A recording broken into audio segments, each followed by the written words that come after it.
ঈদ মোবারক। তা বুঝতেই পারছো, ঈদ মানে স্পেশাল একটা দিন, আর রান্না বান্নার তো একটা ব্যাপার থাকেই। তাই সকালবেলায় স্নান করেই পুরো রান্নাঘরে ঢুকে গিয়েছিলাম। তো এখনও সেইভাবে কোনো কিছু কমপ্লিট করে উঠতে পারিনি। এই দেখো পায়েস রান্না করেছি,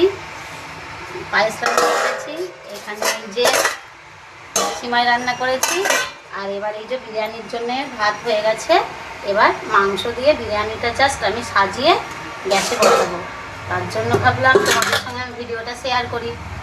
তাই ভাবলাম তোমাদের সঙ্গে ভিডিওটা তো আমার শেয়ার করা দরকার, কারণ আমার এখনো সাজগোজও কিছু করিনি। স্নান করেই তো বললাম রান্নাঘরে গিয়ে সেই থেকে রান্না করছি। তা বিরিয়ানিটা এই যে রেডি করবে। এই দেখো মাংস করেছি, দেখো মাংসটা একদম কষা কষা বিরিয়ানির মাংস করেছি। আর এদিকে এই যে মশলাপাতি নিয়ে নিয়েছি মোটামুটিভাবে।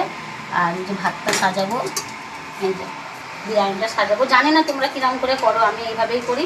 পুরো বিরিয়ানিটা সাজিয়ে তারপরে গ্যাসে বসাবো।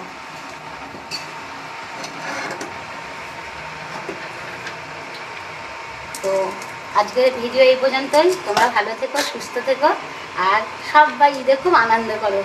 টাটা বন্ধুরা। আর এই বিরিয়ানির যে রেসিপিটা তোমাদের সামনে খুব তাড়াতাড়ি চলে আসবে। জলটা মিঠা আতর, কেওড়া জল, গোলাপ জল, আর ওটা এই রঙটা যেটা দেওয়া হয় জাফরান, ওইটা পুরোটা দেওয়া আছে। হ্যাঁ, কিন্তু আমরা এই ইয়েটা না মিঠা আতরটা বেশি দিই না, কারণ অতিরিক্ত সেন্ট হলে না বন্ধুরা আমরা খেতে পারি না। তার জন্য এটা একটু কমই দেওয়ার চেষ্টা করি। এই যে একটার পর একটা সাজিয়ে নিচ্ছি স্তরে স্তরে। খুব সুন্দর একটা ফ্লেভার আসছে কিন্তু এখনই, তাও তো এখনও ইয়েতে বসাইনি।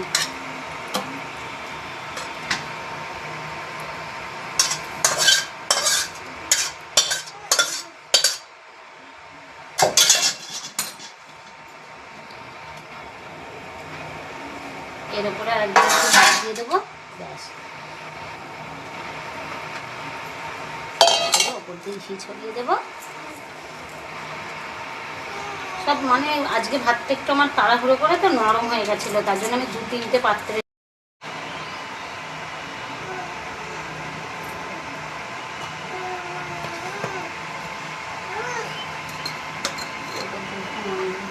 ঢাকনা দিয়ে। বেশি নুন দিও না।